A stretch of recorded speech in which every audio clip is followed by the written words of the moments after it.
Hello, DJ Casper. Hello, Graham. Welcome to Graham Radio. Thanks for having me on the couch, man. It is extremely awesome to have you here. Thanks, man. And I mean, we're gonna go through a lot of things. I want to talk about Old Dirty Sundays. Yeah. I want to talk about 5-5. I want to talk about the Music Bureau. Yeah. I want to talk about before I sat down and said all this, we were just talking about Mike Mass. Yep.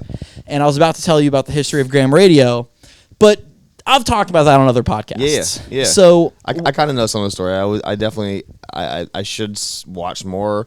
It's like really hard for me to just like focus on like TV and just like things like that. But you have a lot of stuff going on. There's a lot going on, but I definitely watched the Camo one. Thanks to Camo for connecting us too. Yes, big shout out to Big Camo. shouts out to Camo. Yeah, he was actually just in here this weekend. Yeah, good friend of mine, man. Yeah, Good friend of mine. Good yeah. dude. So, I guess to start, I took a couple screenshots of something, and I want to just like ask you about this. Okay. I want to what was that night? Because I see, wow, this is crazy with Kip Byrne, man. This is the homie. I see. So what are you looking Kip at? Byrne, he just had a baby with his beautiful fiance. I don't think it's his wife yet, but yeah, they just had a beautiful, I want to say son, I think. It's wonderful. Yeah.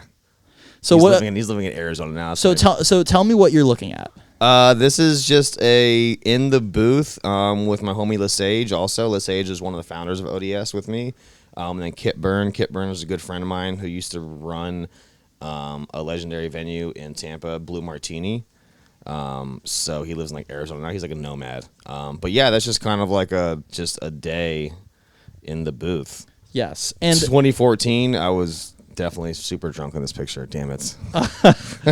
Well, one thing that I love about you and that I respect you for is just your time in the game. Yeah. The one thing that I hear about Casper is that he invented ODS. Yeah, he's the guy. Yeah, that was something. Well, I started it, but it was 4 of us. So when I originally started it, it was like we started in 2010.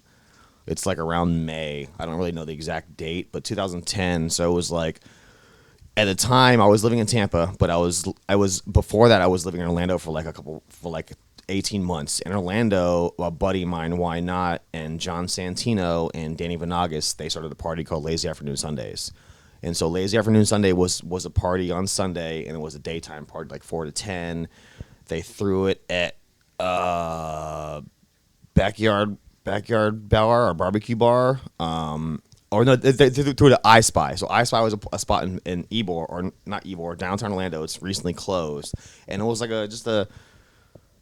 a classic old school party. So it was like these legends: Rich Medina, Craze, Clever, DJ Spinna, like all these guys would come play, and I was back in Tampa at the time, and I was good friends with Why Not, and basically they were throwing this party, and this party was like it was so dope, and I was driving back and forth every Sunday.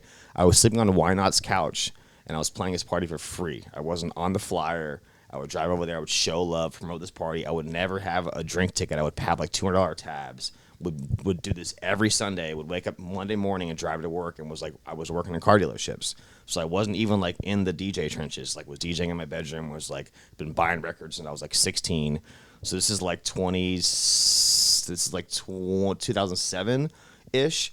So they started doing this, and I was living in Tampa, and I was like, man, they're doing the Do Over in LA, which is like a classic party, kind of like or outside. It's like people are smoking weed, and it's like free to get in. It was like they're playing classics and new stuff and funk and soul and reggae, and it was like, then these homies in Orlando were doing this. I'm like, man, we need to do this shit in Tampa. Like, why is no one doing this in Tampa? Like, why is no one throwing a party that I can smoke a joint and like hear Wu-Tang and like have some whiskey and a beer and like eat a free hamburger or a hot dog and like watch a breakdancer? So that basically was kind of the start of it. And I had homies at the time. I was friends with this guy, Blenda, who was a legend in Tampa. So I was doing these like random gigs with him and just had a real bond with him. And so I connected with him, and I was like, look, I want to do this party. And he's like, this is dope. He's like, I have a perfect venue, because I didn't know any venues. I wasn't playing out, so had no contacts. So he's like, let's go to Crowbar, Ybor City. I know the owner, Tom. So Mike Blenda, DJ Blenda, walked me into Crowbar on like a Saturday night. like a sold out metal show, like wall to wall, like 400 metalheads in there. Walks me in to see Tom and George. And like, if you know Tom, the worst time ever to approach Tom is on a sold out show on the weekend. He doesn't want to fucking talk to you. He doesn't want to fucking deal with you. He doesn't know Casper from shit. So Mike Blenda walks me in unannounced. Walks me in, Tom, Casper, Tom. He wants to talk to you. Tom's like, all right. And walks me in the office, closes the door, sits down. What the fuck do you want?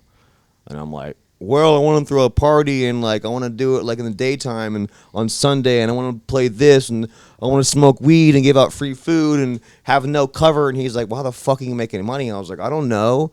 So he's like, well, cool. When do you want to start? And basically opens the calendar and is like, let's do it this date. Like just like that. Like, holy shit. So I walk out and it's like me and Blender are like, cool. Well, fuck, I can't do it with just me and you. So I'm like, I was good friends with my buddy Lesage at the time, and I knew Lesage from Kip Byrne through Blue Martini, and he was like a homie. He was in town. He was from Ocala, but was like a head, and was like he was doing all like the bottle service room. So he was doing Drink, which is now Bar Howard. He was doing Asia. He was doing Blue Martini, all these bottle service VIP stuff. So I was like, cool. He gets it. He's a turntablist, but he's also my plug to this demographic. So like let's have Lesage, let's have Blenda, because Blenda was like in the reggae scene, was part of Guan Massive, which is a big collective. So he has this whole demographic of people I can't fucking touch. So let's have Blenda. He was my plug into Crowbar. Let's have Lesage, and then at the time I was like, well, let's have somebody else. Let's get St. Pete's crowd. So St. Pete had DJ Mega, who was basically like Creative Loafing's Best of the Bay DJ like 3 years in a row. I'm like, let's have Mega. We get a St. Pete crowd. We'll have all this Best of the Bay Creative Loafing write-up because his neighbor was the editor-in-chief at the time. So we get all these free write-ups. Bro, it's a whole thing. So I was like, we could do this, and basically my plug through him was through Blenda. So Blenda connected it all, and basically we had the venue.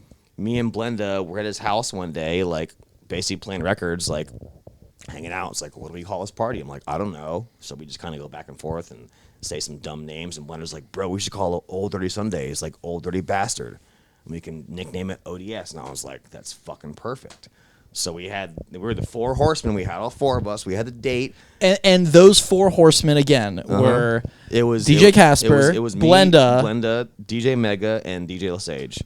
And Lesage is now part of Book Music Bureau in 5-5. He's like one of the main people. So he's still a close friend, like one of my best friends still. Like I was his best man at his wedding. So like it was it was us four, and then I was like, well, maybe let's do one other thing and let's have like one other person. So I was like, let's call Koo, because he was the homie and he was like he was the guy, and he's still one of the guys. Koo's like he's one of Florida's best, if not Southeast, and probably in my eyes Tampa's best. So I was like, let's have Koo. He kind of connects all these dots. He's the big dog. And I called Koo, and me and Koo, we sat down, we had a meeting at Panera Bread in Howard and Swan. And we sat there, and I was like, I want to do this. I have these three guys. We have a date. We have a name. We're going to do a venue. And he's like, well, how the fuck are we going to make any money? We're not going to charge. We have no foot traffic in Ybor. Because, like, if you think about it, at 2010, there was no Sunday parties. No one was fucking brunching. There was no brunch parties. There was no Sunday. There was fucking nothing, dude. There was no... You weren't going to Howard. There's nothing going on. So he's like, let's fuck that. He's like, let's do it at Dubliner in Soho. The little all beer spot, like right behind Cheap now, which is basically Cheap is closed. But he's like, let's do it there. We have foot traffic. We can charge. And I'm like, fuck that. All they have is beer and wine. I want liquor. So he's like, I'm out. So it was going to be Koo also, but Koo was business. He's like, how do we make money? Well, I think that's a blessing in disguise. Yeah, and also, because we would probably it wouldn't have been what it was or what it is. So that's what it was, and that's basically how it started. And then we started. So how did that first ODS go? That first ODS was. Do we have a date on that? Like, do we have a date on the first ODS? Date? I mean, I could probably look maybe on Facebook. It was 2010. We do the anniversary on Labor Day Sundays because that's a holiday weekend.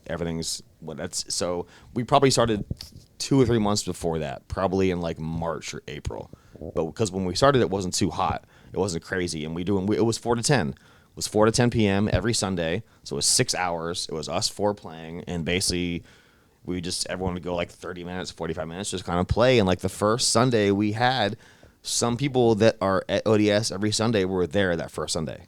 So Indy and Lulu that do the artwork there were there at the first ODS, and they were there, and they basically fell in love at ODS. Like I DJ'd their wedding. Like it's like they had the after party at Old Dirty Sundays. Like they're a part of that. People have like that was some of the core crew. So some of that core crew was like Guan Massive with Blenda. So we had this whole reggae scene. This whole like, I mean, I don't know how many people we had. Maybe 50 people, but it was 50 people.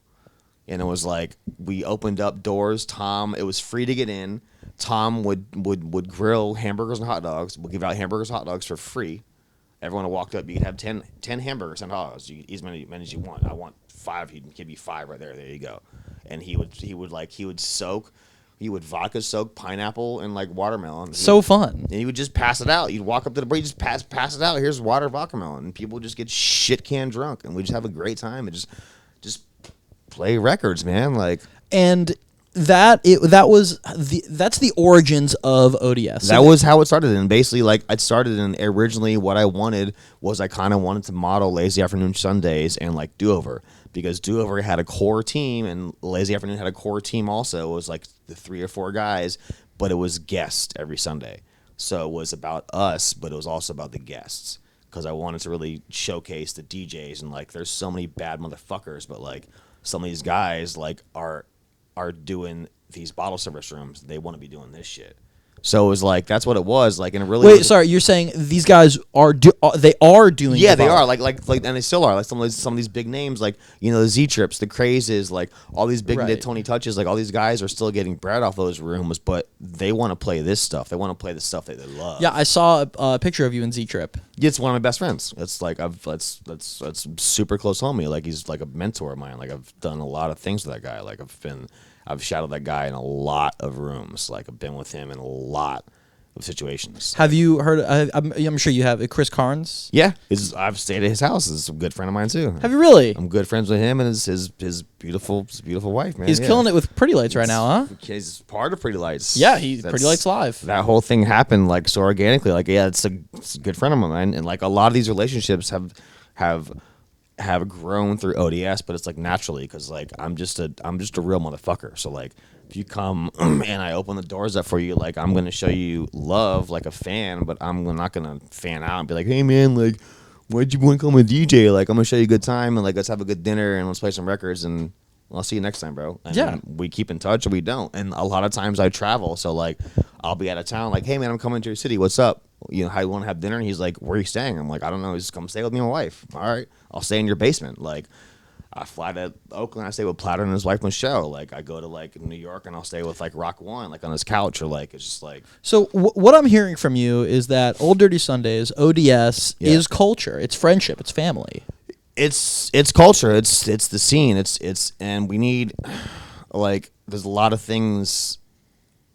I don't think it's just Tampa in general. I think it's the scene. It's the scenes in general. I feel like there's a lot of that missing. Like a lot of things that like you would bond with back in the days, like going to a record store and like digging for records, like bumping into like this guy next to you, like, oh, what is that? What you got, bro? Like, and you have a conversation, or like, you know, you just become a friend with that person. And like now it's like, what is that song? I'm gonna play it in AM mode. You can't see it. I don't give a fuck. I'll give it to you right now. Here, drop it to you right now. What's up, bro? Like, you know, like it's just there just needs to be more of that. And I feel there needs to be more collaboration, which is something that you've been pushing for, you know, decades. Yeah, and shouts out to Tom, like because Tom has opened the doors, and Tom is like, people don't really know, but Old Dirty Sundays is not sponsored. There's no sponsor. We don't have a corporate check. We don't have an entity that pays us. There's no so and so and Old Dirty Sundays. It's Tom to George paying for that every fucking Sunday. So every Sunday for 13 plus years, if there's a guest and the guest is $500, so the guest is $10,000 plus, Tom is paying that fucking bill. So like people just don't get that, and like we never charged ever at the beginning, and the only reason we started after COVID was because before COVID, it was a lot of like knucklehead bullshit. And people were taking advantage of the party, so people would come to us late at 2 a.m, fucked up, and try to start some riffraff. And that's not what Old Dirty Sundays was. So it's like let's start charging $5, and you have world class talent that plays there every Sunday, and it's $5. It's 20 quarters. I mean, You can't even do laundry for 20 quarters or buy a Big Mac meal. Right. And people are just like, I want to be. Can you put me on the guest list? Like, you can pay fucking $20, or you can pay $5 and just come in. And it's like people just don't get that, and people. I feel like people just feel cool when they're on a guest list. People do feel cool. You know? People feel entitled. But it's actually cooler to go and support. Yeah, and I go to shows all the time. And I'll be on the guest list. Like, shouts out to Mud, who's the doorman at Orpheum, and I'll go to a show and I'm on the guest list, but he knows me, and it could be a $30 cover, and I'll walk me and my friend in for free. And guess what? Here's $50 tip, just because like I would pay because I love you, and I would pay anyways. And the problem with the scene in the guest list, if there's everyone's in the guest list, who pays for the party? Because if you walk into, especially like a rap show or like something like that, like people are there to get high and like smoke a joint or two. So like if they're gonna walk in for free and they're not even gonna buy a drink at the bar because I'm gonna give them a drink ticket, then how am I making money of the party? And then Tom has all this overhead, like, you know, so he has all this overhead, so he's gonna pay a guest. So say for example, a guest is $1,500, which is kind of a whatever for like certain talent. And like a lot of these people I get, these people are my friends, so I call them direct. I don't call the manager. I don't call the booking agent. I'm not going to do a contract. I'm not going to do a deposit. This is what it is. Here's your flyer. I'll see you in a month. Like, you know, it is what it is. So all that money, you know, just for example, the $1,500 for the guest, you have that. You have Tom's security. You have the liquor cost. You have electricity. You have the minimum wage he's paying all the staff. You have all that. So Tom pays for all that. And then hopefully he makes it to the bar, and hopefully he doesn't. But Tom loves it so much and is so about it and knows what it brings to the city and the scene that he's going to pay that bill, and he's going to eat that because he knows maybe the next week we'll make it back.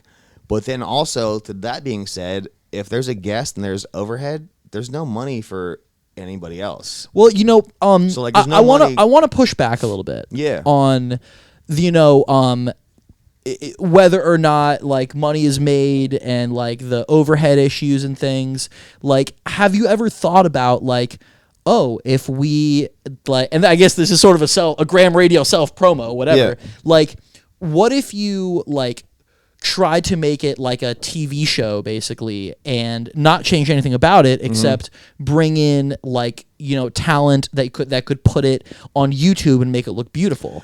I've thought about that, and I've had people recently tell me that, you know, people have wanted me to live stream it and have it like on Twitch, and I've thought about doing that. See, wait, hold on. Before you even go into that, I immediately disagree with that. All right. I think that you have to be there. I think that when it comes to like music, live streaming it, like that can be cool, but I just feel like I feel like an edited piece of content for music is just a lot better. Yeah. So basically, I had a friend who was bringing this up, and he's like, "Well, people have wanted me to live stream it." And it's like, well, it's like, you know what, you just get off your couch and come to the party, and if you can't make it, sorry, you weren't there. Because I have so many like live recordings. You know what? Sorry, go ahead. I don't mean. Because I have like so many live recordings, just like because I recorded since day one. I record everything, so it's just like I just have this massive archive, like hundreds of gigs of just live sets, and I can't put it out because people are like, dude, I use this routine, I can't put it out. So I have all this stuff,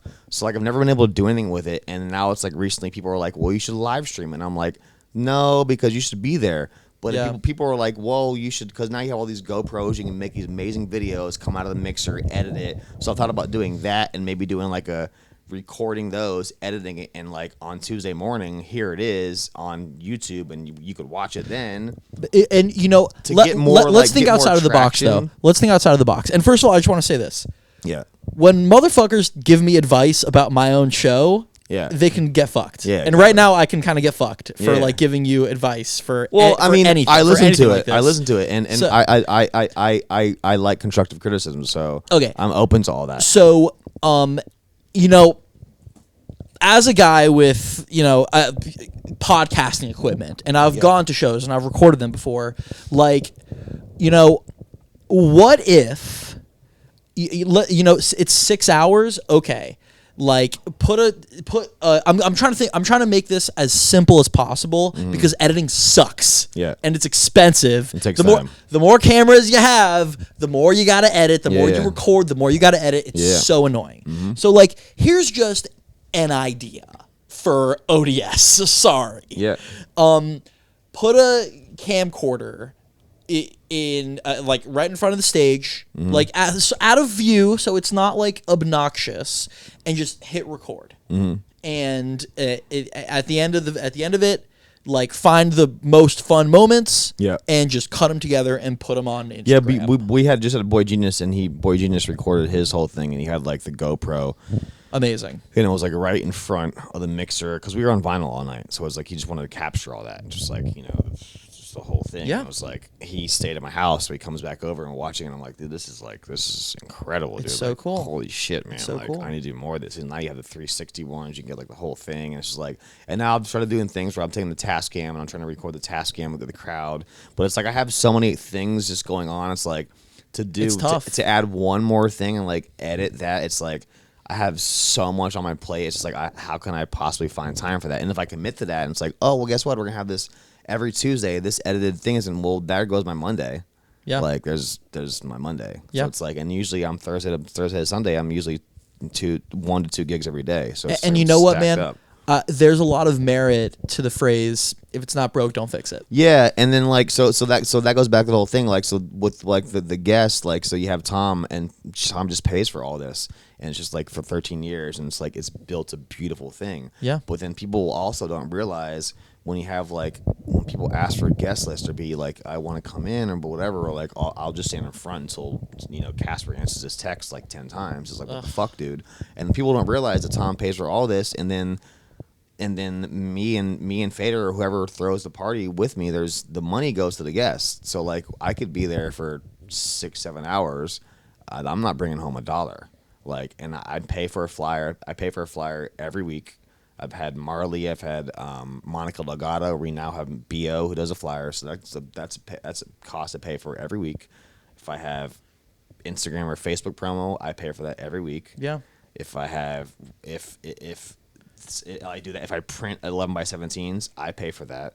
So like Tom pays for everything, and then Casper pays for every other little expense. So like I pick up someone from the airport, I pay for that. Do you feel like it's been a fantastic way to network? Oh my God, it's like I mean I don't listen. When I started Old Sundays, it wasn't not about a money thing, and it's like I might bitch a little bit about that, but it's like I don't make my money off Older Sundays. Like Older Sundays has opened these other doors for me to allow me to play in these other rooms. Like I'm flying to Miami Friday, and I'll be there in Miami for like 13 hours, and I'm playing, and I'm back to Tampa.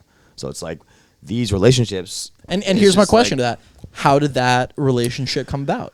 That relationship came about because Why Not, who's one of my best friends, who was part of Lazy Afternoon Sundays, moved to Miami and was part of Koyo when Koyo opened. And Sven, who's one of his good friends now, who's my good friend, basically I had a relationship with him. So Sven is a part owner of Oasis, the whole music venue food hall in Miami. He part owner of Koyo. Well, Koyo is in like I think 5 countries now. Him and Alan Drummond and like a whole other squad. They're part owners. That team owns Dante's Hi-Fi, the vinyl bar in Miami. So like I played that room, I think 6 times now. Wow. And Rich Mina is one of my big uncle. So like I know him through Old Dirty Sundays, and I met him at the Orlando party and like played with him and never heard Rich Mina in my entire life. Didn't know Rich from shit. And my good friend Why Not was like, this is the guy. And I was like, all right, cool, man. Like I went and was like, played records, and he went on and was like, wow. Like I'd never heard anybody ever like build a room or like control a room like just like that. And just like no frills. Like he's not there doing body tricks or some crazy blends. He's gonna fucking play a record. He's gonna light a cigarette. He's gonna have a little sip of his whiskey and be like, yeah, Jack.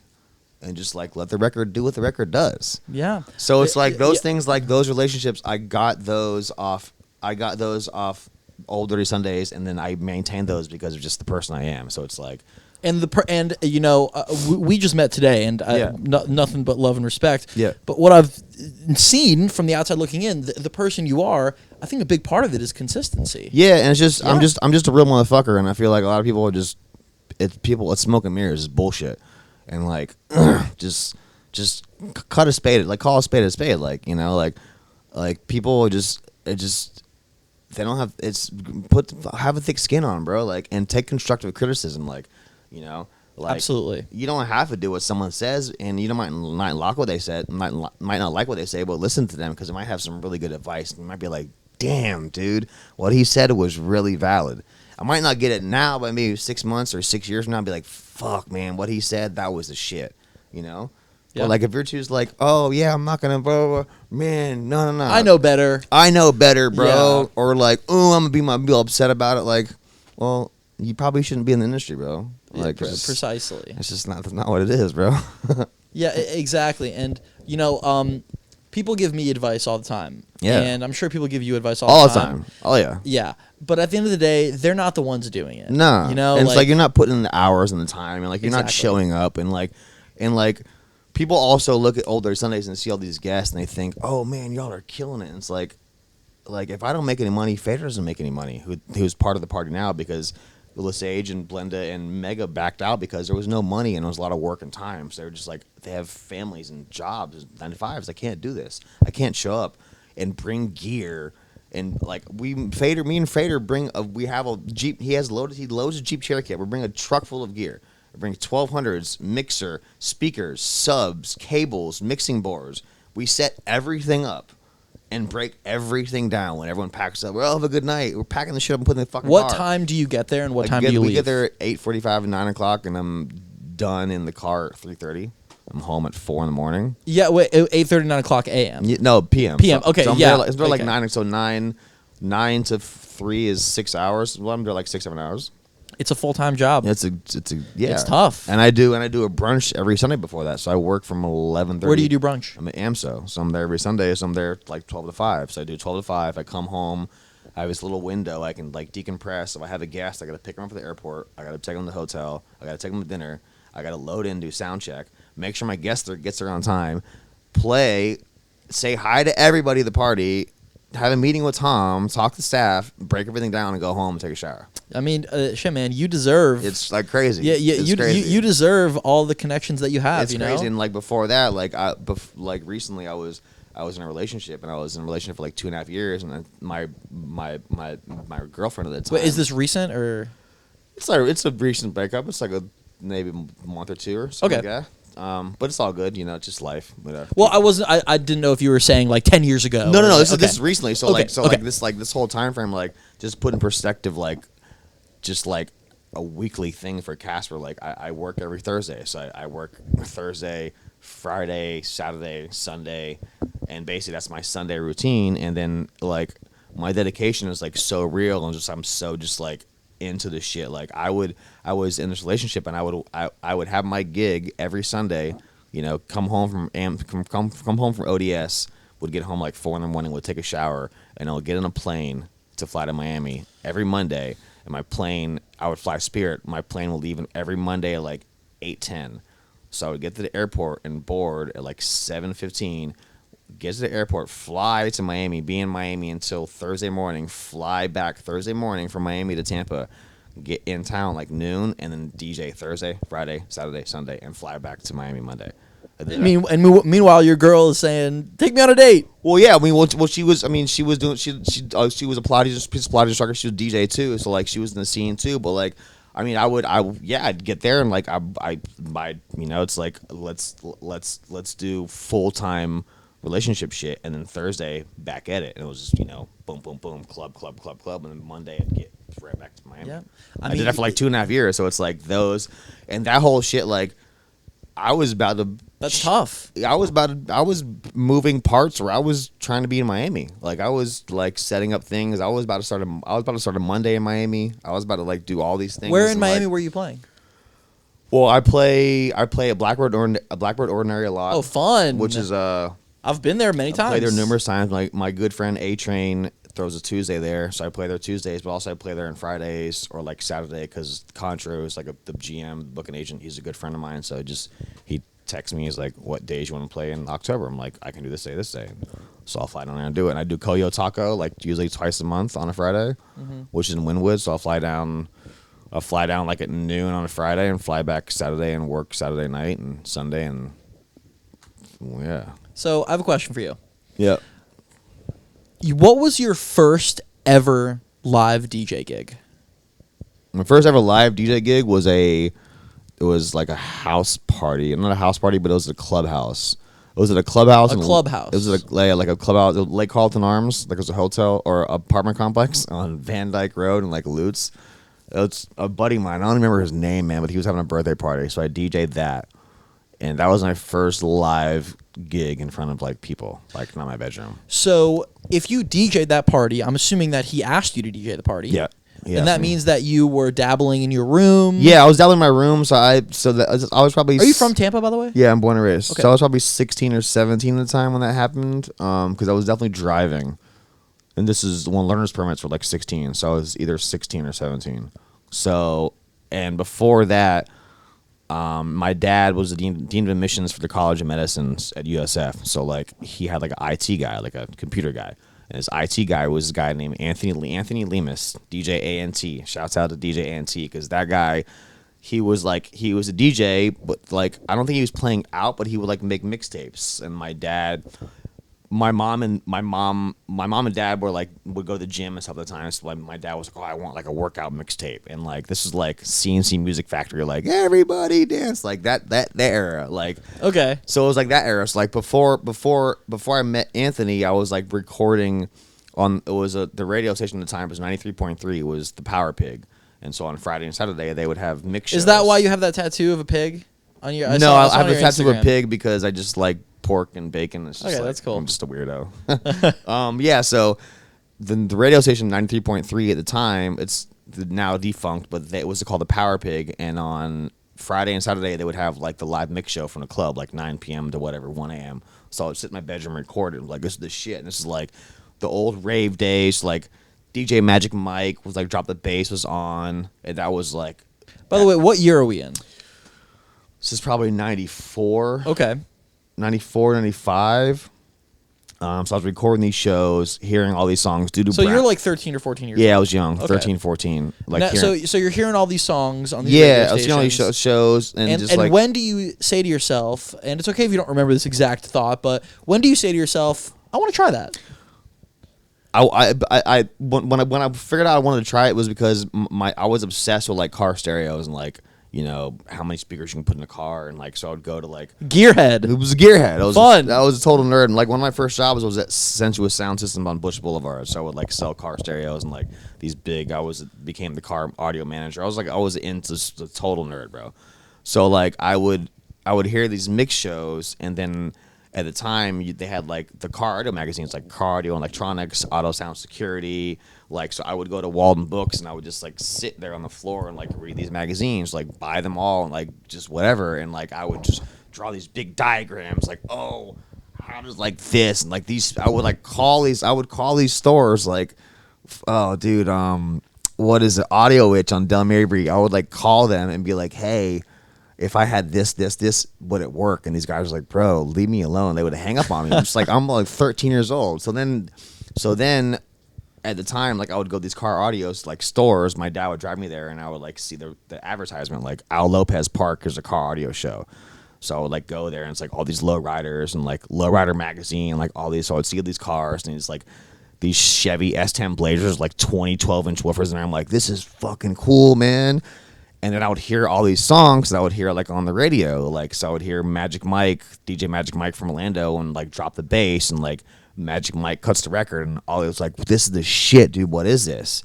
So then I would go to like Specs Music, and I would like basically try to find these CDs that like they were playing at the show, because they would have the Pan Disc, like Pan Disc Records would be there, or Joey whatever Records would be there, and here's the CDs. Cool, I'm gonna go to the Specs, and like I would save all my I would save. Bro, it was crazy. I went to public school. My parents would give me an allowance to basically buy lunch. So I would take money every day, and I wouldn't spend it. And I'd be the guy at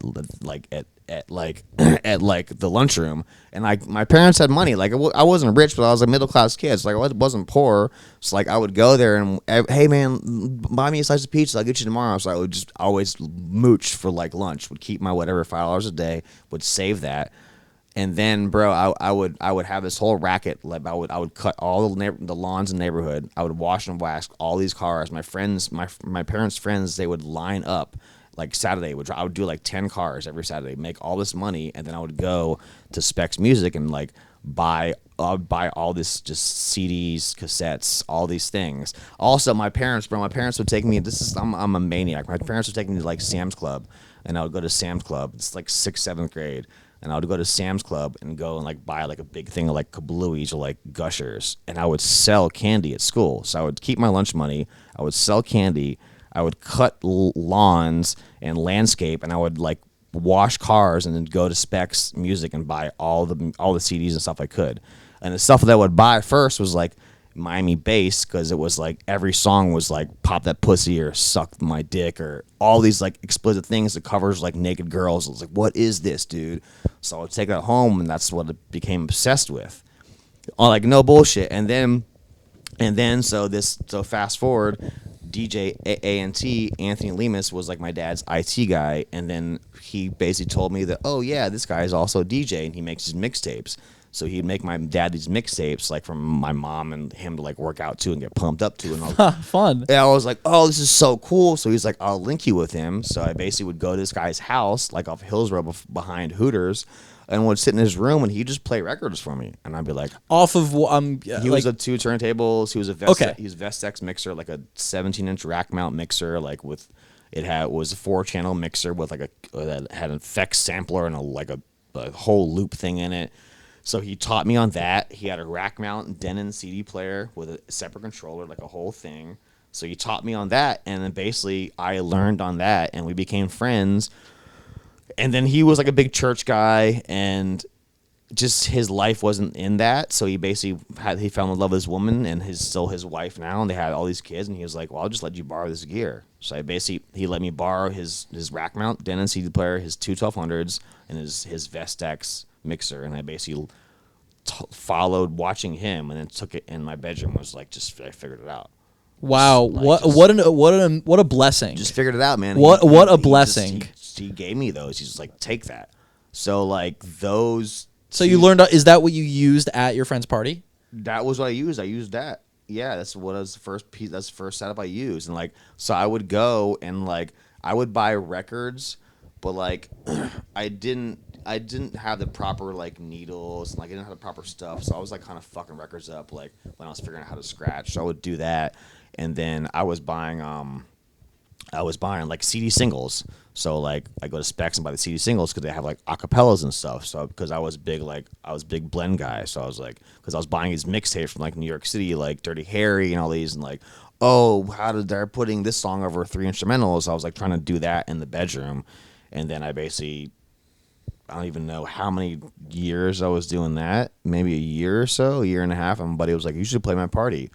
And I just went there and just like train wrecked in front of like everybody. Oh God! So it didn't go well. Oh, it was horrible, dude. Tell me about it. I brought like all this stuff. Like I didn't have like speakers, so I brought like a little like amp and like little like bookshelf speakers. Just like what I had, just like my bedroom shit, man. Like whatever, dude. And went there and it was like my peers, like these. It's all my friends, bro. And it's like everyone's like we're at a clubhouse. Everyone's like doing weird shit, and like we're fucking little kids, bro. And I'm trying to mix like Biggie and like Wu-Tang, and it was bad. But I mean, you learn from those things, bro. Well, was it only bad from your perspective? I think it was probably bad from my perspective. Probably not the best for other people, but I mean, I got through it. Well, one thing about DJing that I've discovered is that when you think you mess up, no one else did. Yeah, I mean, we're definitely our own worst critics for sure. Yeah. So like that was like the beginning. That was like the start of it, and then I was like went back to the bedroom. I was like, oh man, I suck. Let's do this better.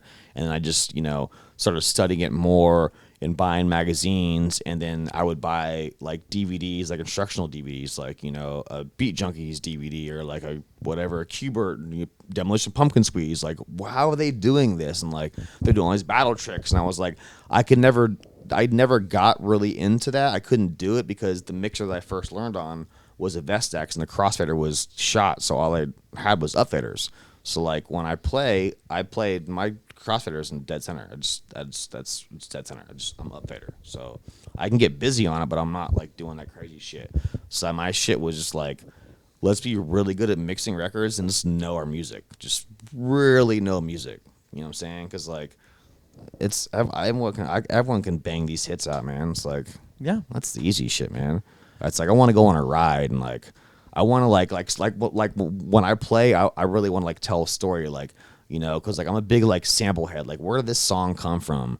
And then like, what inspired that guy to make that song? You know, or like if you hear like a Diamond D song, like, dude, like how did he take that little piece? Like, that's crazy. And you can play those live in front of someone, like they might not hear that and like, oh shit, dude, that's where that came from. My mom would play this song at JC Penney's. That's so cool. Like, what, dude? Like, you know, because like people just like, dude, it's like it almost feels like not an inside joke, but like it feels like it when you realize that you, when you hear a sample of something and then you find out where it's from because you're at Dante's Hi-Fi Yeah. and DJ Casper played the original track, you're like, oh, whoa, oh my gosh, it's like a light goes off. You're like, oh shit, and like that's Yeah. always like people are always like, yo, like, and all respect to everyone who like that's like some people just only play this, like, you know, I might be a drum and bass DJ or just I'm a hip hop DJ or I'm a reggae house. DJ or house. It's like that's cool, like I love that,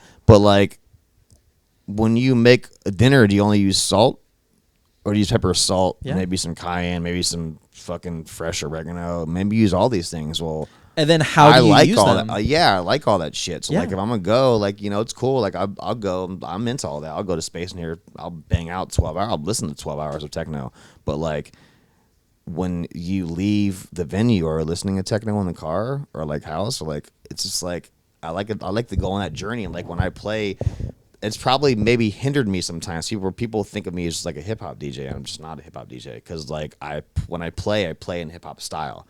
But like when I played jazz last night, like I'm playing house music and I'm playing like deep shit. Like I'm playing shit you can't get Shazam. Like I'm just like Oh, those are my favorite songs. yeah, I'm taking it there, and I love when like when people walk up, dude, what is that? I'll be like, here's my laptop, take a picture of it. If you can find it, go for it, man. Because like a lot of stuff I'll buy, like I buy records every week, so like I get records in all the time. And like, Where are you buying records?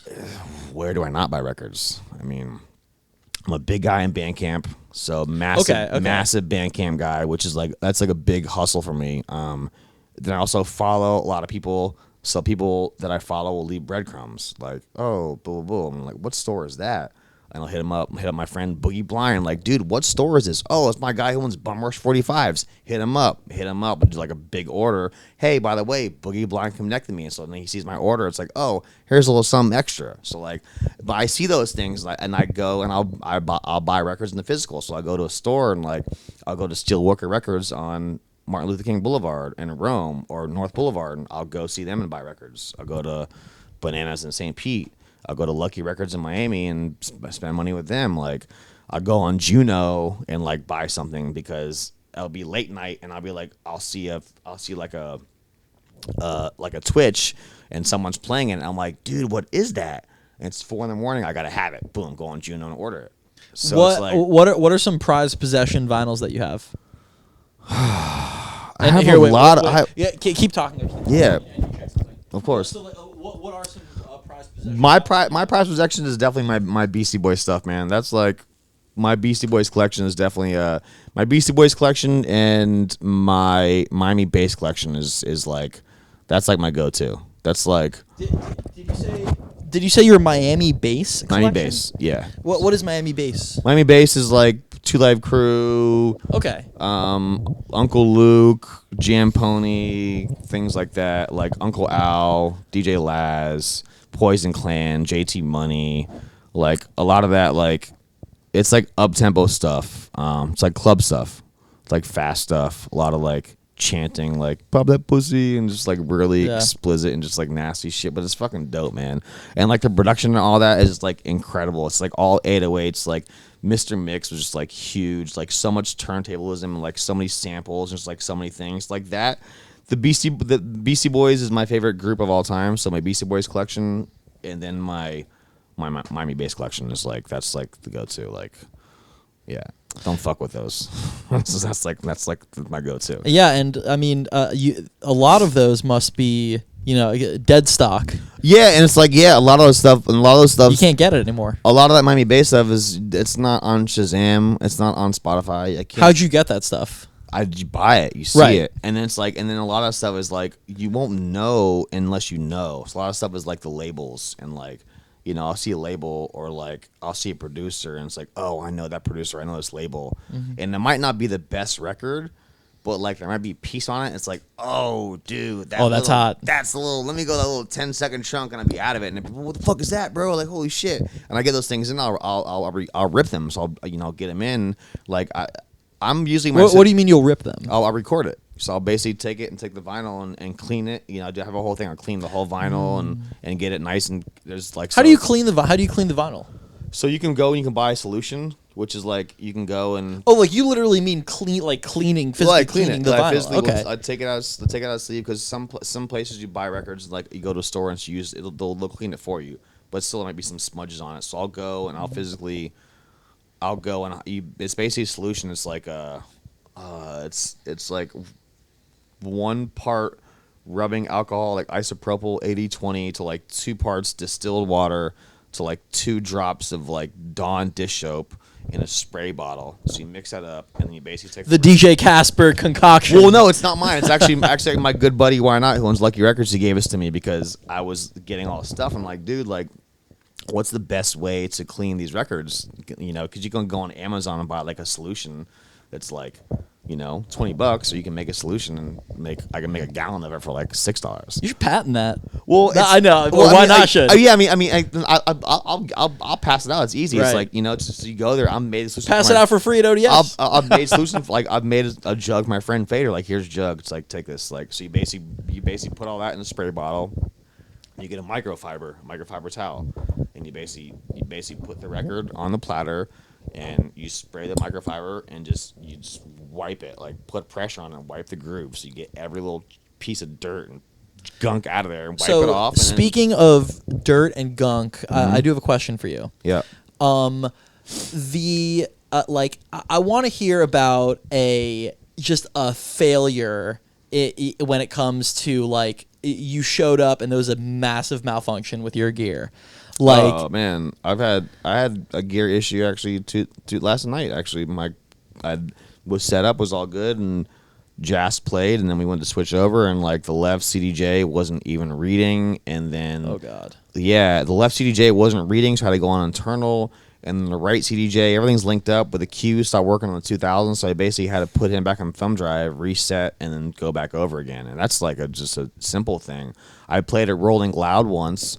And basically, we got there. I was playing with Gats, and we played Rolling Loud Miami, and it's chaos. It's Rolling Loud. It's yeah, fucking shit show. Yeah, it's insane. So security is insane to get into it, and like it takes so long to get into security. By the time we're supposed to be on stage, like 20 minutes before there. I'm walking on stage. It's 2 minutes before we're on, and like Rolling Loud's like if you're late, that's your set time is it is what it is. So. We've got to bang this shit the fuck out, and like basically we get on. Gas is on the left. I basically walk in. Sound guy is right here on my neck, breathing on me. I go to set everything up.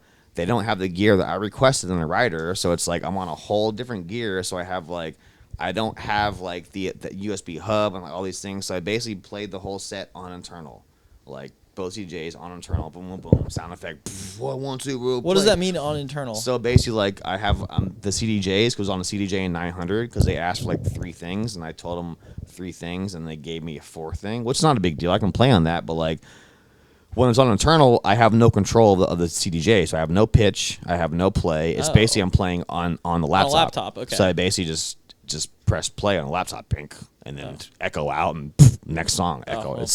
It's I'm not doing anything, but I'm doing it. So basically, like I'm up there, and there's 1,500 kids in front of us, bro. Right. And Gas gets on. You ready? Yeah. All right. Boom. Internal. Boom. And we get done. The whole shit. Gats has no idea. Like no idea. The sound guy gets on. He's like, bro. He's like, that was incredible. He's like, I don't know how the fuck he just pulled it off. He's like, what the fuck? And I'm like, hey man, just have your shit ready. I'm just ready, bro. Like I'm basically like in security in the back of the car, like looking at the stage, and I'm opening my laptop, like, all right, boom, boom. He's in the front seat, like, all right, we're gonna do this, I'm like, yeah, cool. Let me adjust this, boom, boom. Only make this shorter. I'm like doing that like right then. And it's just like, But those pressure things are the shit that makes you, bro. Like, you know, like yeah, I mean, you gotta. That's the shit, bro. That's the shit. You gotta dude. be. You gotta be prepared. And you get done with that, I get off stage, and I'm telling Gas, and Gas is like, "What?" And like, his manager's there, the photo guy's there. He's like, "Bro, that what the fuck?" He's like, "I'm up there," and I get done. I'm like, "Dude, nothing was even working, bro." Like, and you have these kids staring at you, and it's like, there's just dead sound. Gat's like, "You ready?" I'm like, "Yeah, all right, bro." Boom, 1, 2, let's go. Rolling loud. It's like, oh shit, dude. Like what? So yeah, those things. How many people were in front of you at that? I mean, we're on like a side stage. We're not on the main stage when they're early. Still, but it's still, though, yeah. 1,200 kids, 1,500 yeah. kids. It's a pressure gig, man. It's not an easy gig. And you're walking in like you're supposed to walk in, like do a sound check, say a little prayer. Let's do this. It's like, all right, well, let's go. Go. Yeah. Also, I have none of your equipment. Right, and then get done with that. I'm there. It's rolling loud. It's chaos. I have another gig to go to. So I have to figure out how to get out of there, deal with all this, get into Uber, get home, re-shower, and make it to my gig on time in like a 2.5 hour period when I should just be there hanging out. I mean, you've done thousands of gigs, I'm sure. Probably not thousands, but I've done quite a few. Okay, you've done quite a few gigs. Yeah. What's a dream gig of yours? Old Dirty Sundays on a Sunday with a perfect guest and like 500 kids. That's the shit, man. Sure. Or playing Dante's when it's like there's 55 people there, but it's like you're playing and it's like you look over and it's like Maceo from like De La Soul and it's like Jerobi from Tribe Called Quest and like you mix records or they're over there like it's like that's the shit. You know, like yeah, that's what you really get like matters. those things off and it's like you're on like vinyl and there's no like cue points or loops or like there's no waveform. I'm just like playing records. Like that's the shit, man. Like, and it can be like 50 people, it can be 500 people. It really doesn't matter. It's like it's really just like it's just like those moments, dude. Like you walk away from those things, you're like, do you hear that? You hear that? People are like, yeah, that was a shit. You're like, like that's a shit, man. Like that's a shit.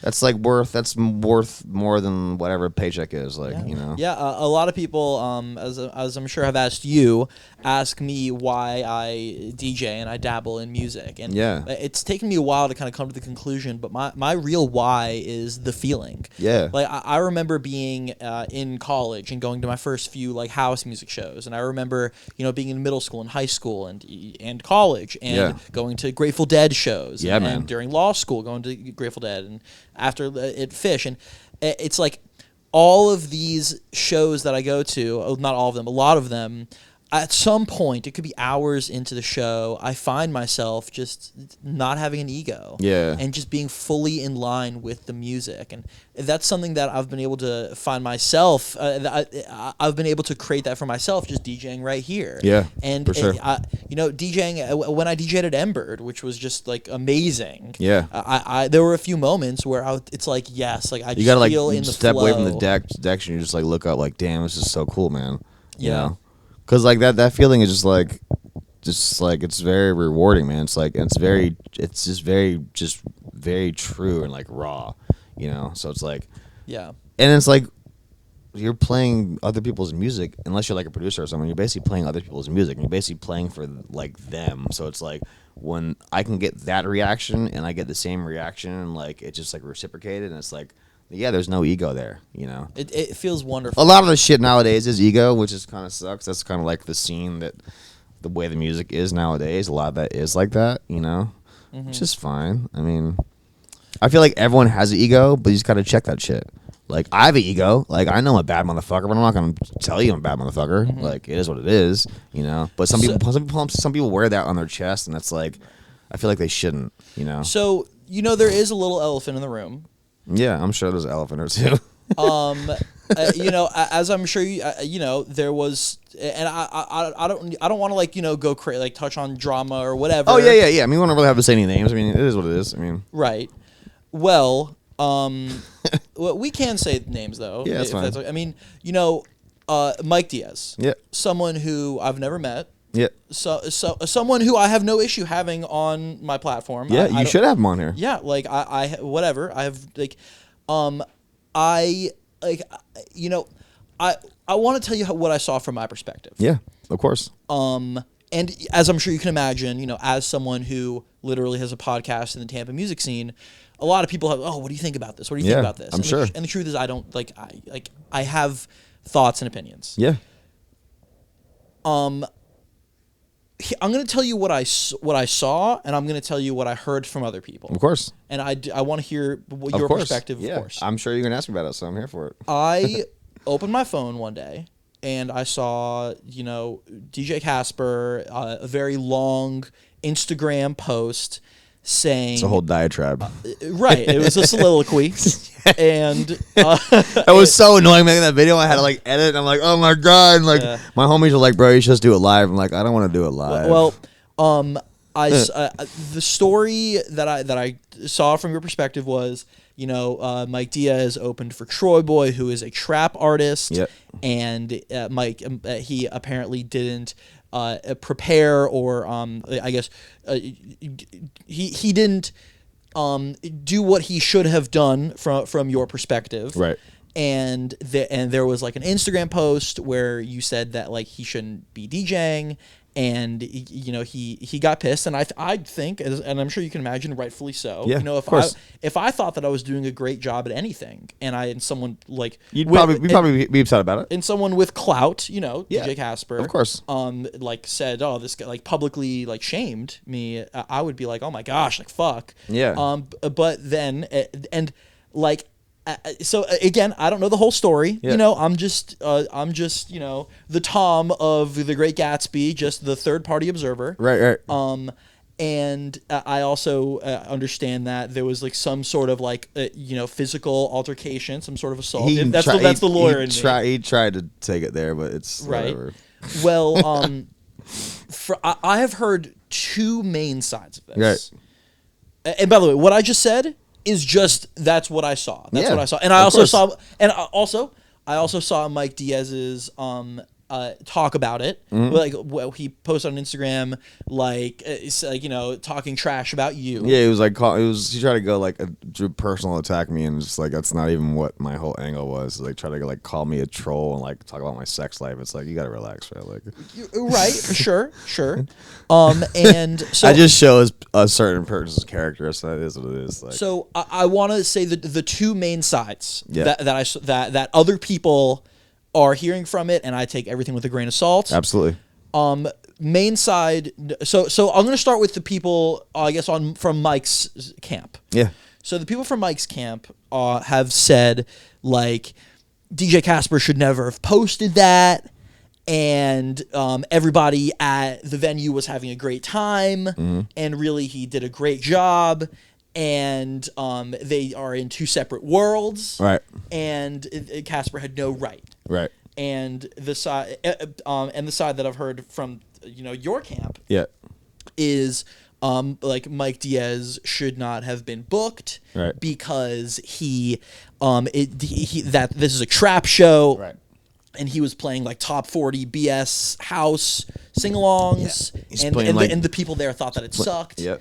And one thing that I also heard is I hate that one thing I also heard. Right. I feel like I'm in also sorry. Yeah.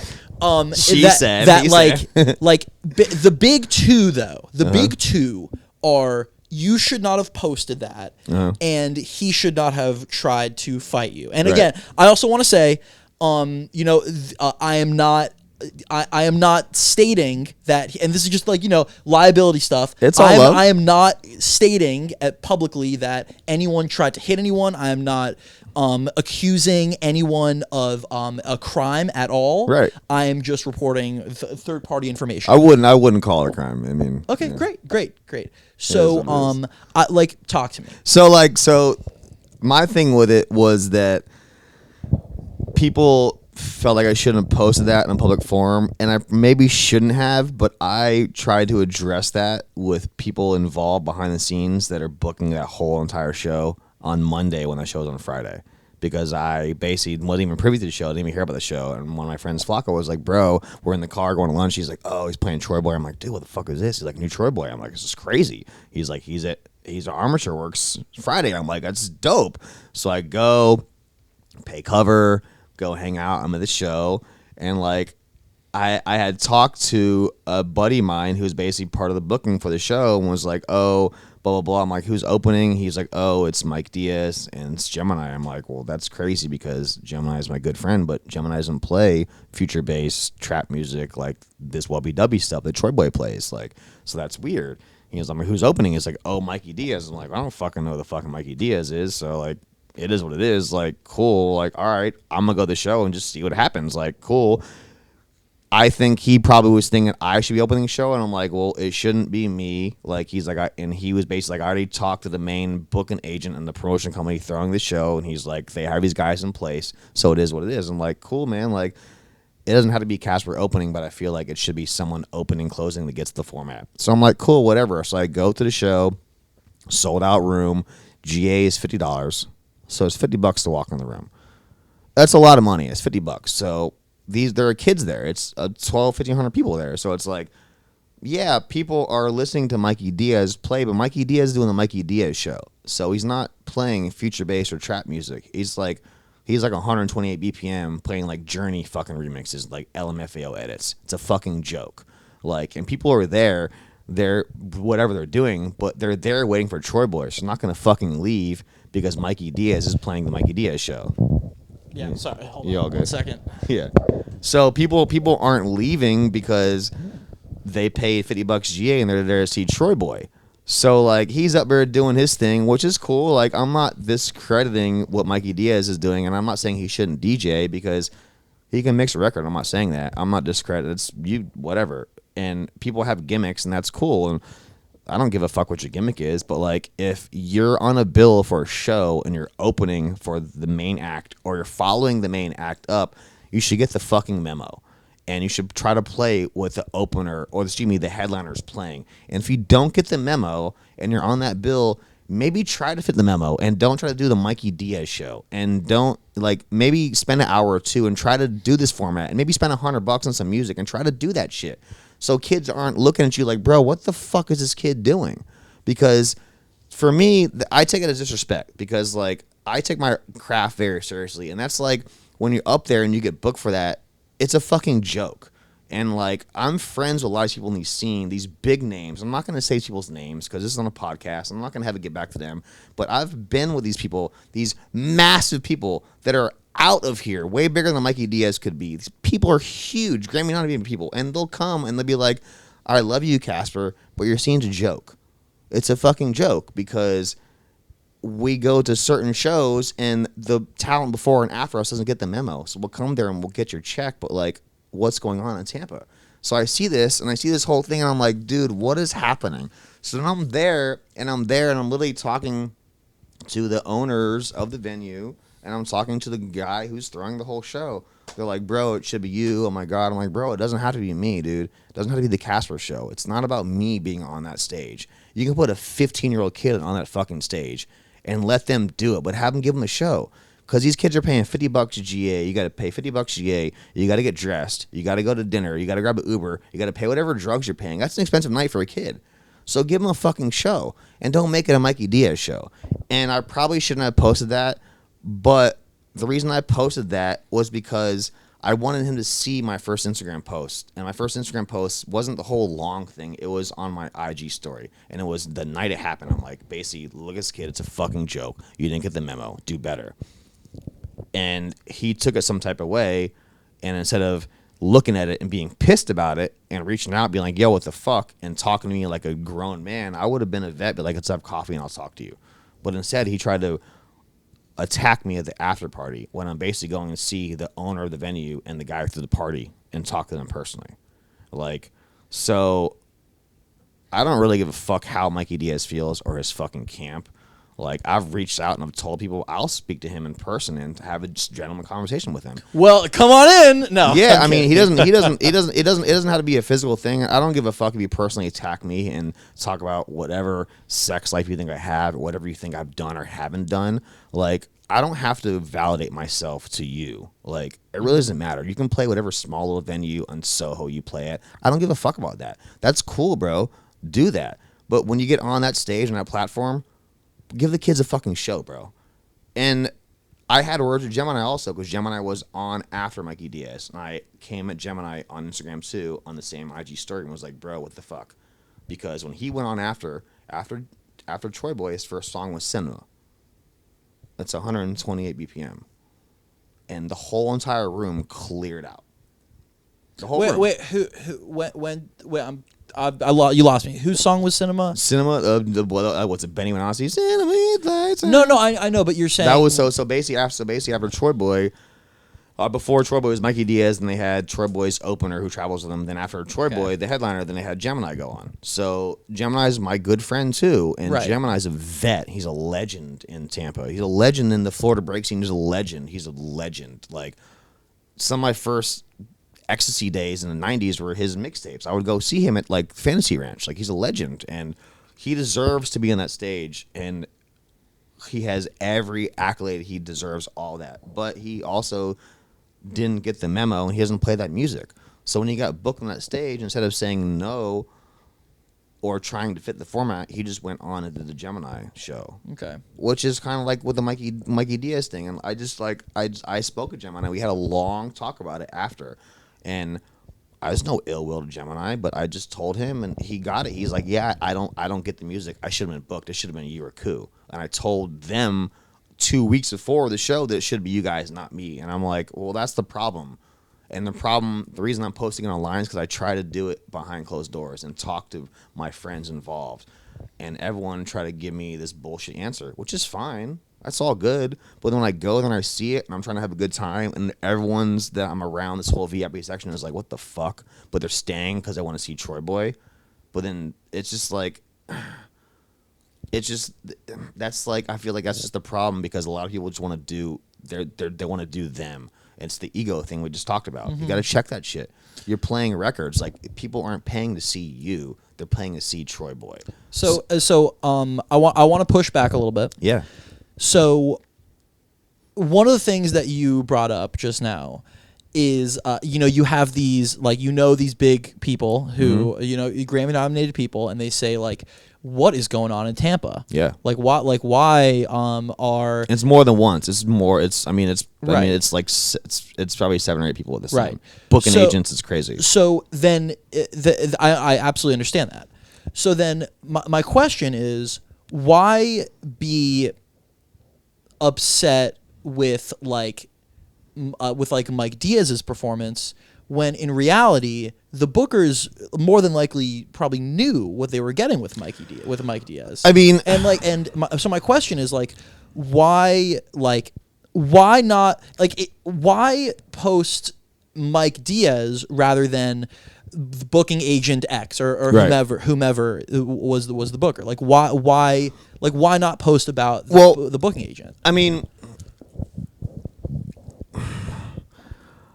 but before you answer, I probably should have posted about them both, but when I had a one-on-one conversation at the after hours party with all the parties involved, I didn't feel like I needed to bring them up, because we all talked and everyone was like, hey man, this is our bad. And like, I get that. And also from a promoter standpoint, a lot of that is money.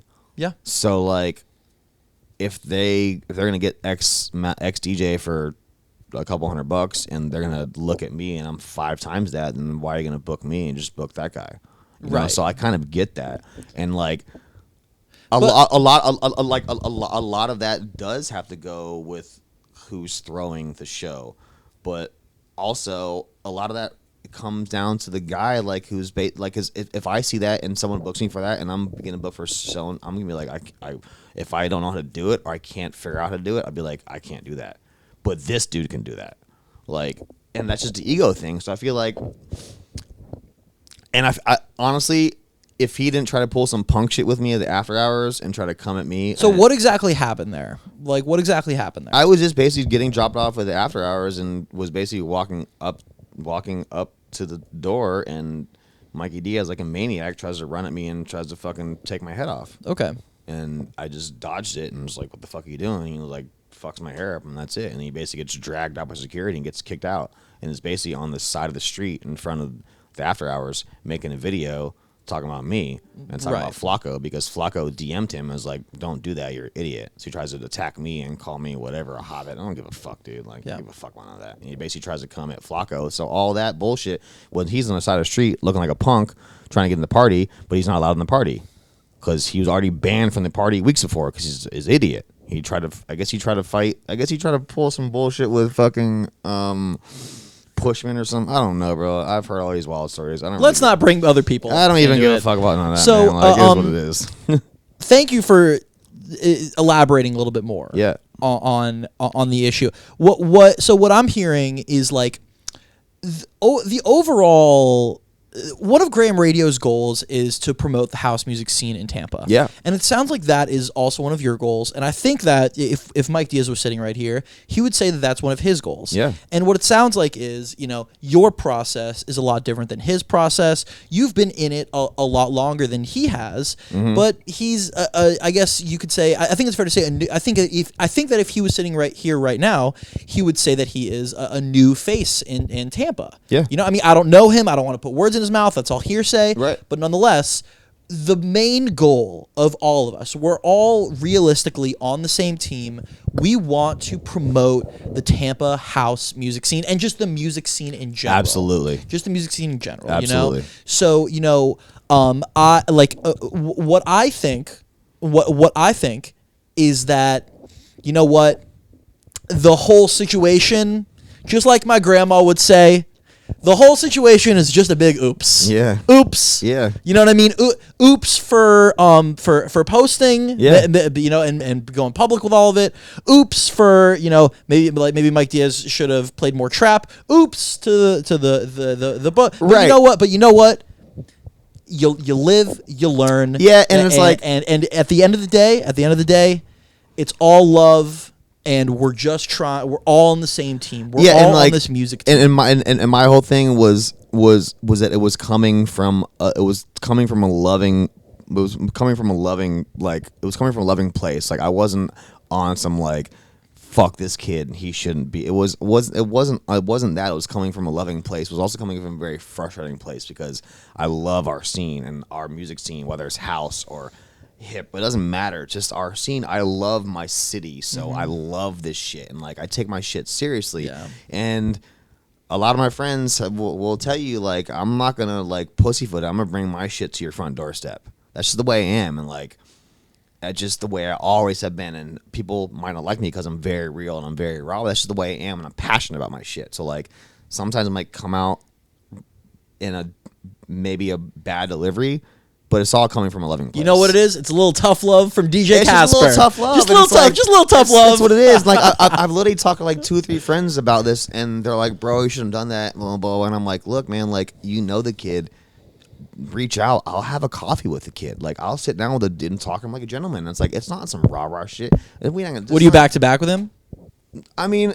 If I scheduled, that would be hold on. Hilarious. If I scheduled a little butt to butt DJ session, I brought you and Mike Diaz in here together for as long as we keep our shirts on, we can do that. Yeah, so you're down for the B2B. Whatever, dude. It don't really matter to me, man. I mean, I'm down for whatever, bro. It's like okay. I'm down for whatever. That would be like the ultimate. Like, I mean, it's not like a DJ battle. It'd be like, yeah, let's play some records, bro. Like, yeah, let's play some records. Like, I think that would be so fun. I'm down for the collaboration, and like, my ego and this, like, none of this, like, honestly, like, this is on. I really don't want to talk about this. It's like kind of whatever, but it's like, it is what it is, and like, I'm just, my ego. It doesn't. I checked it years ago, like, so it's like, and yeah, man, whatever. Like, it's love, and I hope he gets some more stages. I hope he gets back on those platforms, but I hope when he goes there, he gets the fucking memo and just does it right. Beautiful. That's it, man. Tough love from. That's it, man. Tough love. I think that might be tough love, but just love. It's love. Yeah, it's love. It's love. I think that might be that because I name every single podcast. I think I might call this one "Tough Love" from DJ Casper. Call it soft love, bro. That's amazing. Yeah. Well, coming soon, possibly the DJ Casper Mike Diaz B2B. We'll call it hugs and loves, bro. I love it. All right. So. Thank you so much. Yeah. For this is a really wonderful interview. On this? Oh yeah, cool, man. Yeah. Well, yeah. I mean, it's been an hour. Yeah. I try to cut it after like. Yeah. But I want to. When is this airing? I don't know. I'm usually on like a month-ish Okay, schedule. yeah. So Because I was gonna say if you have a clip October 8th at Old Dirty Sundays, I have Jael. I know I will be. Oh, I am. Dude. Okay, wait. We can talk about that that's for a big one. Can we That's talk a about big one. Soulection for a second? Yeah, it's a big one. I So am a massive Soulection fan. Same. I'm seeing. You know Sam Gellatry? It's okay. Yeah. I'm going to Miami to see Sam Gellatry October 7th, and then October 8th I'll be at Old Dirty Sundays seeing Jael. That's amazing. They have dude, what is it? I think it's I think it's that same Sunday. My homie Louis Arson has Jero Vandal with Where? him at Lucky 1-800 Lucky. Oh my god! And so it's funny because the Soulection thing. So Old Dirty Sundays was like started. That's like it's like it's old. It's like it's classic stuff. It's hip hop. It's classics. But it's like it's more than that. It's good music. So like when Old Dirty Sundays started, that's what it was and was like Wu-Tang and like MOP. But it's like I can't play that every week. So I grow with music and I'm constantly evolving. So I pushed the envelope and like we play Emma Piano, ODS, play all this like stuff. Love Emma Piano. Yeah, it's like it's just the whole. If it's good music, I play it. As long as it's funky, I play it. So with the whole Jael thing, like I've been doing these like small things, like bringing these certain guests in, like DJ Theory is a good friend of mine. So like all these people has like kind of pushed the envelope with like different sounds and like things like that. So the Jael thing, I've been working on that for like 3-4 months. And it was a whole thing. Like I've just been a fan, and then seeing these things like, bro, this Boiler Room set's incredible. Like, dude. So then I basically reached out like 2 or 3 friends. My buddy Scratch Bassett in Canada was like, I just had him at Bassett's Barbecue. Here's his manager's info. So we started a dialogue, broke bread about it, got him for a really good price, and basically booked it. And that was the catalyst to his North America tour. So I basically booked it, and he's like, let's do these possible 3 dates. Pick us one. And basically launched a promo, and it's like this whole tour is around that date. So that whole thing is like, that's like a whole pivot in like Old Dirty Sundays is still gonna be Old Dirty Sundays, but that's like a whole pivot because I want to start getting those guys in, the Joe K's, the Jero Vandals. Oh my gosh. Just like this whole wave of dope shit that no one's really booking yet. And I just feel like this shit's fire, dude. So like that's gonna be a big one. We have a lot of surprises for that date. Like you're gonna walk in ODS and be like, oh, this looks a little different today. I'm gonna just so you know, I'm excited, dude. I'm gonna be decked out in Soulection I'm gear. excited, bro. This is Soul Timeless Classics is Soulection. I see it. Yeah, I'm excited. It's been one of those ones where it's like, and I dropped the flyer and people were like from Orlando like, oh shit, and a lot of these younger DJs like. A lot of these new people like Milla Vanilla in Tampa. She's this chick. I don't really know much about her, but she's coming up. She's playing Vibes of the Bay with like Symphonic Distribution. So she was one of the first people to hit me up. Was like, dude, this is crazy, and I was like, I don't even know who you are, but this is fire. So then I basically had a meeting, and I'm talking to Jorge at Symphonic, and he's like, bro, blah blah blah. People are freaking out about this, and I'm like, yeah, this is a whole pivot for like this whole next wave, because like everything I do is all strategic. So like I'm glad people are like seeing that, because it's like I got some more shit coming in the pipeline. I'm just fucking excited, bro. It's gonna be a good one, dude. Oh yeah, it's gonna be a good one, bro. Oh my gosh, hype, dude. Yeah, with his hair like this, bro. Like, what, dude? Oh, he's gonna be. I hope he's going to some original, start singing, because he's totally gonna start singing. I can't wait, dude. I can't wait. Yeah, it's gonna be a good one. Oh my gosh, I'm so excited about that. So maybe put that on a little clip for your little. We can get that. Absolutely. Up before October 8th. yeah. You know what? You want Hell it? Yeah. I got you. This tough love and Jael, bro. Tough love and Jael. All right, for the listeners, I love you. Make sure you are following DJ Casper. What exactly is your Instagram is DJ Casper, just like it is CASPER. I don't do Twitter. I'm kind of horrible on Facebook. Cool. I'm bad with just social media. I try to be off this as little as possible. Understandable. It's a necessary evil. So that, and then Old Dirty Sundays. So like OL Dirty Sundays, no hyphen or anything. Amazing. Yeah. So I want to thank you so much. Man. Thank you for having me, bro. Graham Radio. We'll absolutely do this again. Absolutely. Had a great time. Yeah, man. I will. I hope to catch you on a set sometime, whatever. Oh my gosh, maybe at Santos next time. That would be wonderful. I can connect you with Jazz. Let's connect the dots, man. I would love that. I would love to have Jask on here sometime. Yes, let's do that. And thank you. Seriously, sure. This has been wonderful. For the listeners, I love you. Thank you so much for listening. Make sure you're following at Graham Radio. Listen to the Immersive Groove Sets. That's 2 hours of house every single week. For the listeners, I love you. Peace. Yes. Beautiful. That was fantastic. That was great. Hell yeah. Yes, thank That was you. great. Hell yeah. That was fun talking shop, man. It really was. Yeah, bro. Boom. Yeah, that whole Mikey Diaz thing was wild, dude. Holy shit, bro. I can't believe that guy tried to fight me at the after party. It was